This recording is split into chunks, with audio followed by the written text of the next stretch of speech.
I ghosted a guy because he refused to do anything but go out for drinks on our first date, and now I'm creeped out by his response that it's a shame because I would be a fun drunk. I, 20F, had been talking to this guy, 22M, for about a month. We knew each other from high school, he was a senior, and reconnected recently. The conversations were fun, flirty, and I was open to meeting him in person to see where things might go. When we started planning a first date, he kept suggesting we go to a bar and get drinks. I personally don't feel super comfortable drinking with someone I haven't met properly yet, especially on a first date.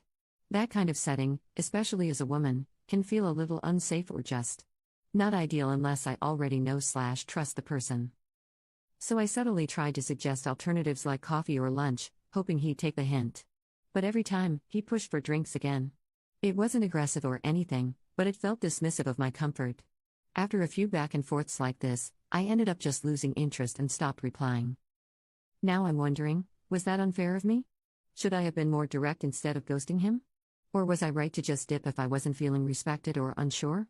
I made up an excuse as to why I could not meet him, family commitment, when he just wouldn't budge on the drinks idea. Commenter: You should have said I'm not comfortable going for drinks yet, but I'd love to grab coffee sometime. Be more direct. Commenter 2: You made the right call. The guy ignored your discomfort and kept pushing you to get drinks. Why is he fixated on getting you tipsy? I would have ghosted him too because his intentions feel sketchy and because he knew that you didn't want to get drinks, yet he kept trying to steamroll you to get his own way. Maybe he's a drunk and maybe he's a perv. Either way, he's not a good choice. Well done, you. Update. Hi again. I didn't expect my original post to get so much attention. This is my first time making an update post, but thank you to everyone who shared their perspectives, especially those who took the time to understand the cultural and safety context of dating in India.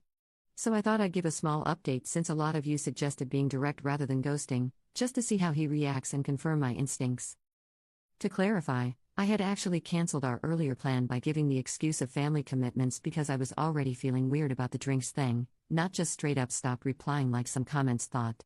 But after reading the responses here, I decided to be more honest, for closure, if nothing else. So when he called, I said something like, "We can try to meet next weekend if you're still up for it, but I'd really prefer not to go for drinks." I even suggested some of my favorite coffee spots as response. 1. He said he usually goes to the gym or works during the day, so was hoping to meet a little later. Which? Fine, that's understandable since he does freelance work. 2. But then he followed it up with, "But I bet you'd be very fun drunk." Yeah. That creeped me out more than I expected. Not only did it dismiss what I just said again, it also gave off the exact vibe I was trying to avoid, like the main appeal of the date was how I'd behave after drinking. I ended up giving vague answers to his follow-ups and haven't taken the conversation further. At this point, I'm pretty sure I'm not going to.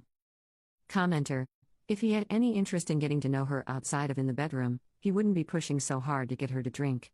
He doesn't want to do coffee or any other date because that won't immediately lead to intimacy, and he doesn't want to invest meaningful time on OP. Commenter 2: Yeah, this guy has a drinking problem. And a boundary problem. And an ethical problem. But they won't be your problems. Don't take anything to do with this man further.